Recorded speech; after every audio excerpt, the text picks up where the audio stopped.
जजेस एवढे थक्क झाले माझा डौल पाहून की त्यांनी लगेच तोंडात बोटं घातली. स्वतःची बोटं नाही, शेजारच्यांची सुद्धा.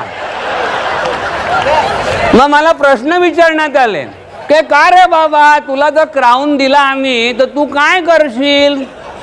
मी ताडकन उत्तर दिलं, शोषितांचं दुःख दूर करीन आणि अनाथ बालकांसाठी फंड गोळा करीन. ही मॉडेल आन्सर्स आहेत, सौंदर्य स्पर्धांच्या गाईडीमध्ये मिळतात. 5 स्टार हॉटेलमध्ये मुलाखती झाल्या की ह्या उत्तरं द्यायची. त्यांना बरोबर पटलं. मग त्यांनी पुन्हा मला विचारलं आणखी काय करशील? मी जरा चिडलोच.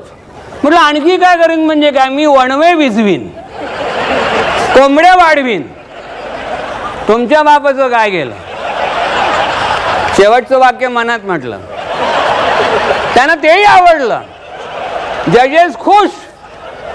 मग बरं का, या बायकांच्या ब्युटी कॉन्टेस्टमध्ये प्रश्न विचारतात ना, मार्मिक प्रश्न शेवटी, तसे त्यांनी मला मार्मिक प्रश्न विचारले. शेवटी मी सगळ्या प्रश्नांची अगदी कॉन्फिडंटली आत्मविश्वासाने चुकीची उत्तरं दिली.